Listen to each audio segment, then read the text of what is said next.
अच्छी बनेगी। संतन के संग लाग रे तेरी अच्छी बनेगी।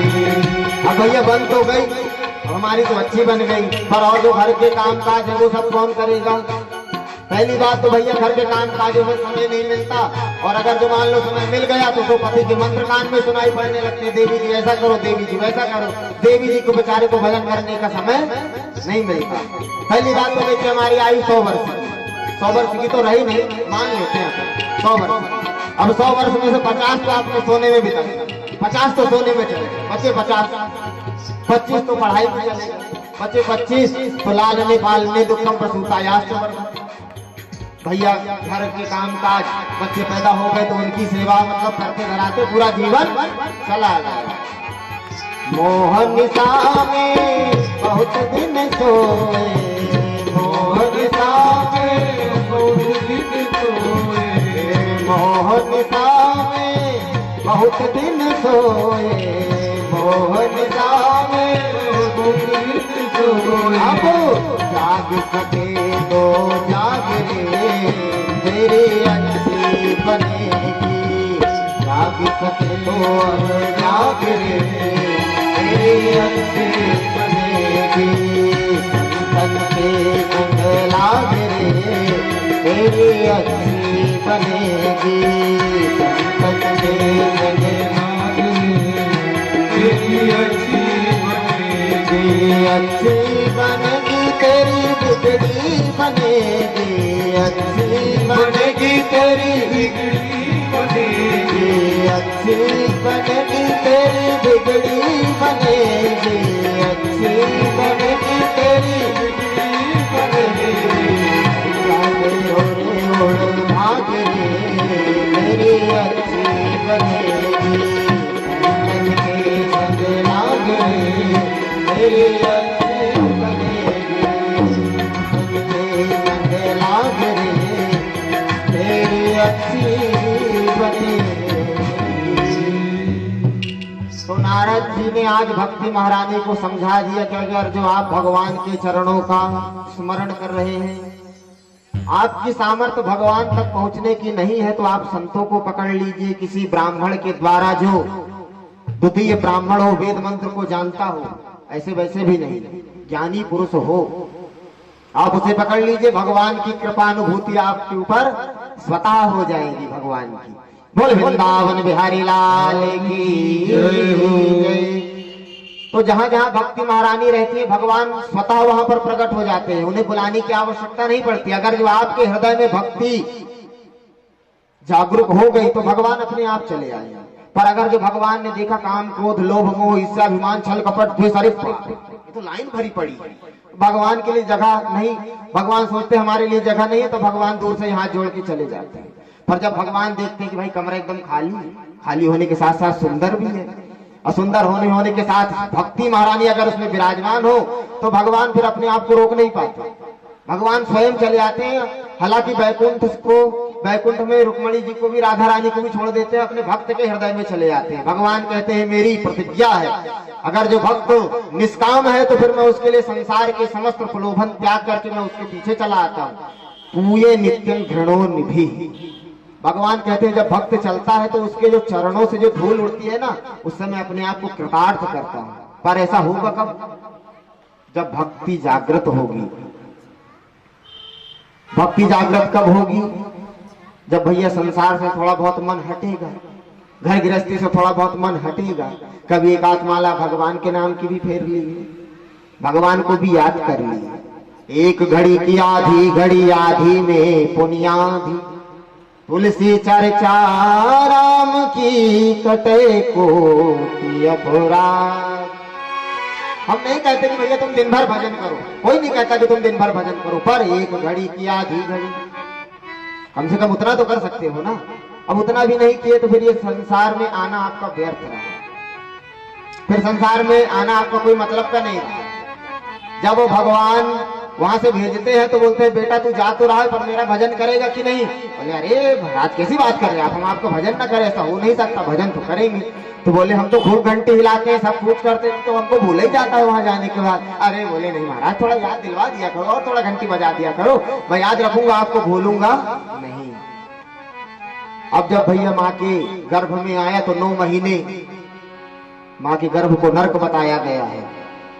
9 महीने तक इंसान उल्टा लटका रहता है, पांव ऊपर सिर नीचे। बताइए इससे बड़ा कष्ट कौन सा होगा। अभी आपको खड़ा कर दे हम तो फिर देखिए कितना कष्ट होता है।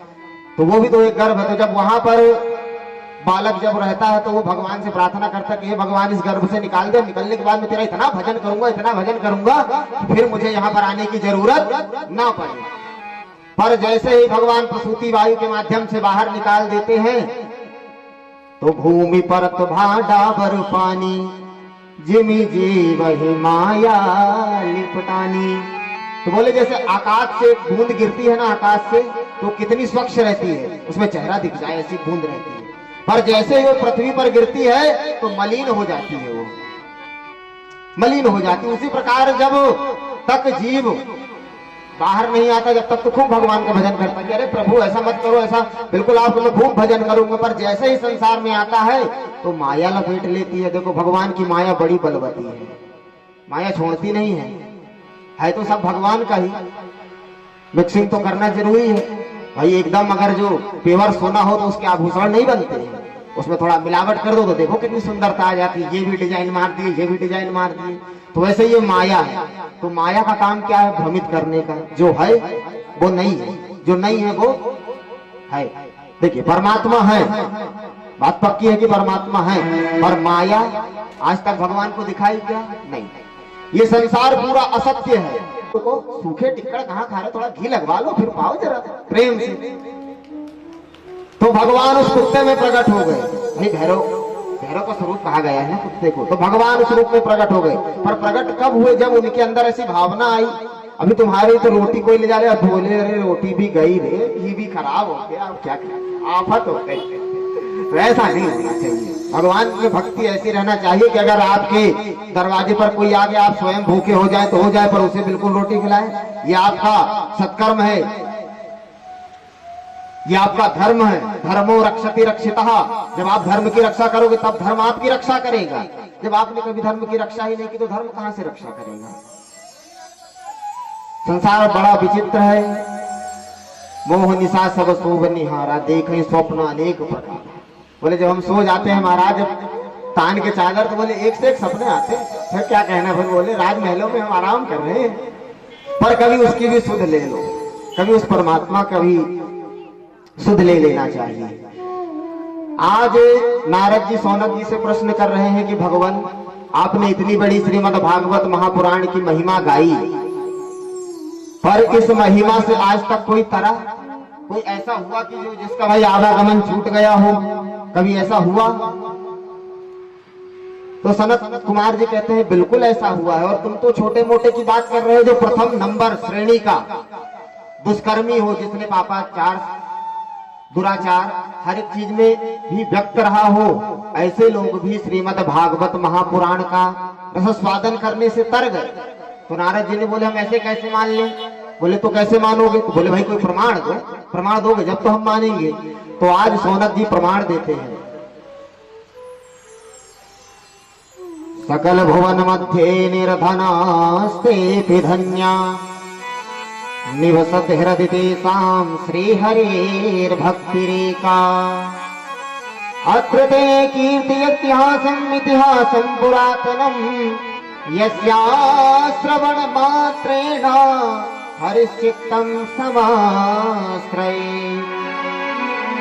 सौनक जी कहते हैं कि महाराज ये इतना पावन इतिहास है कि इसका श्रवण करने से हरि चित्त में चिपक जाता है। इस कथा का श्रवण करने से भगवान स्वतः प्रकट हो जाते हैं, आपके चित्त में चिपक जाते हैं, आपके हृदय में अवरुद्ध हो जाते हैं। वह अवरुद्ध बोले तो बंध जाते हैं, भगवान भी बंधते हैं, पर बंधेंगे कैसे? देखो आप लोग बैठे हो तो अभी आप अवरुद्ध नहीं कहे जाओगे, आप अपनी इच्छा के मालिक हो। जब तक मन लगा बैठेंगे तो उठ के चल जाइए। तो अवरुद्ध उसको बोलते हैं कि गेट लगा दिए, सब बंद कर दिए। बोले भैया जब कथा खत्म होगी तब गेट खुलेगा, तो उसको बोलते हैं अवरुद्ध। तो भगवान अवरुद्ध हो जाते हैं जब वो भक्त की पराकाष्ठा बिल्कुल स्वतंत्र हो जाती है, बिल्कुल परिपक्व हो जाती है, तो भगवान भी अवरुद्ध हो जाते हैं, भगवान भी बंध जाते हैं। भक्त जो कहेगा वही भगवान करेंगे। तो ऐसा होगा कब?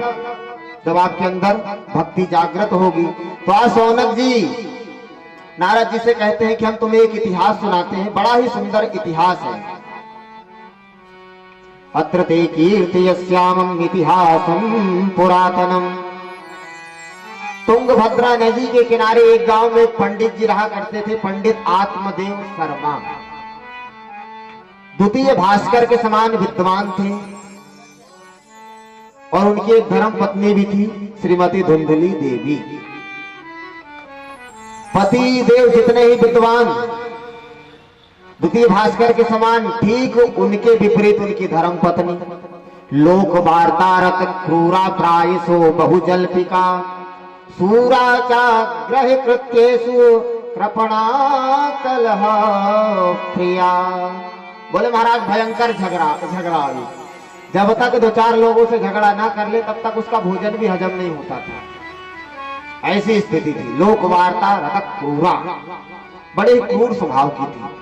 पर आत्मदेव शर्मा जी उसमें भी अपने जीवन का निर्वाह करते थे। भाई अब संबंध तो हो गया है तो अब जीवन तो यापन करना पड़ेगा।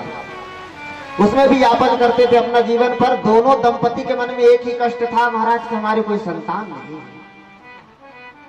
दोनों को यही शोक रहता था। एक दिन तो आत्मदेव जी के हृदय में इतनी वेदना हुई, इतनी पीड़ा। आज वो इतना बड़ा वृक्ष हो गया पर आज तक उसने एक फल नहीं खिलाया हमें। हमारे घर में भगवान की कृपा से तो सब कुछ है, पर खाली एक पुत्र के कारण घर सूना सूना लगता है। अब महाराज संत जी ने सिर पकड़ लिए। बोले हम सोच रहे थे कि भगवान के लिए रोता होगा, ये तो पुत्र के लिए रो रहा है भैया। अब संत जी समझाने लगे कि तुम पुत्र होने से सुखी हो जाओगे, इसकी कोई गारंटी है क्या, कोई प्रमाण है क्या? बोले महाराज देखो तुम्हारा भाषण हमें नहीं सुनना। अब तुमने अगर हमारे दुख का कारण पूछे हो तो हमने बता दिए, अब तुमने पूछे हो तो उसकी कष्ट की हमारे निवृत्ति करो तुम तो। अरे बोले ऐसे कैसे कष्ट की निवृत्ति करो? अरे बोले हम जानते हैं कि अगर संत ने जिसके ऊपर आशीर्वाद रख दिया, हाथ रख दिया, तब तो उसका जीवन सफल है गया। अब संत समझाने लगे। संत जी ने आंख बंद करके और देखा तो 7 जन्म तक ब्राह्मण देवता को संतान योग ही नहीं था। सप्त जन्मवधि तव पुत्रो नहीं बचा। बोले तुम एक जन्म की बात कर रहे हो ब्राह्मण देवता, मैंने तुम्हारे ललाट की रेखा पढ़ी है, तुम्हें 7 जन्म तक पुत्र नहीं होने वाला है। अब तो महाराज ब्राह्मण जी का जो दुख था वो 7 गुना बढ़ गया।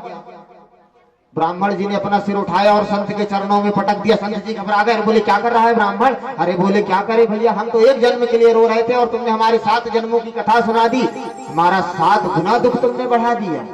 अब बोले या तो हमें पुत्र दो और नहीं तो अब इतनी तेज से सिर पटकूंगा तो मैं तो मर ही जाऊंगा, पर ब्रह्म हत्या तुम्हें भी लगेगी। अब संत घबरा गए। बोले अरे बाप रे, हमने तो जबरदस्ती में यहाँ आके फंस गए। अच्छे खासे अपने राम भजन करते हुए चले जा रहे थे, अब बताओ हम तो फंस गए। अब संत ने उन्हें समझाया कि भाई तुम पुत्र होने से सुखी हो जाओगे, इसकी कोई गारंटी है क्या? पुत्र हो गया, आपने उसका लालन पालन सब कुछ किया, पर बाद में अगर जो पूत कपूत तो का धन संचय, वो कहावत है तो वो ऐसे ही है कि भाई पुत्र हो गया, अगर जो अच्छा निकल गया तब तो ठीक है, और नहीं तो आजकल बड़े बड़े महाराजों के आश्रम खुल रहे हैं, वृद्धाश्रम देख रहे हो आप लोग। तो ऐसी कंडीशन है। तो संत जी समझा रहे हैं कि भैया ऐसा मत, ऐसा हो नहीं सकता है, आप इतने परेशान हो, बढ़िया भगवान का भजन करो, कहाँ पुत्र ये मोह माया में तुम फंस रहे हो। पर ब्राह्मण देवता को तो कुछ और ही रंग चढ़ा है, बोल रहे नहीं हमें तो पुत्र चाहिए। अब जब ज्यादा ही अनुनय विनय किया तो फिर भगवान ने, संत ने कहा बोले काम करो, ये फल ले जाओ और अपनी पत्नी को खिला देना, और अगर जो आपने अपनी पत्नी को खिला दिया तो तस्मात् पुत्र भावेना, सुंदर पुत्र प्राप्त हो जाएगा आपको, उसमें तनिक भी संदेह नहीं है। अब ब्राह्मण देवता खुश हो गए। बोले महाराज ये बताओ जल्दी से कुछ नियम हम तो नहीं पालने हैं। अरे बोले क्यों नहीं पालने हैं भैया, एक टाइम भोजन करना, पवित्रता से रहना, बस ऐसे 2-4 नियम पाल लिए तो बहुत ही सुंदर बेटा हो जाएगा। अब ले गए ब्राह्मण जी और देवी जी को दे दिया। सुनती हो गीता, स्वल्प भक्षम ततो शक्ति गृह कार्यम कथम भवे, अब मैंने अगर जो फल खा लिया तो मैं गर्भवती हो जाऊंगी, और अगर मैं गर्भवती हो गई तो ये बता मैं जितना भोजन करती हूँ मेरा भोजन कम नहीं हो जाएगा, और अगर जो मेरा भोजन कम हो गया तो तब तो अल्प शक्ति मैं कमजोर हो जाऊंगी, और अगर जो मैं कमजोर हो गई तो जो सारा घर का काम मैं अकेले कर लेती हूँ, तू बता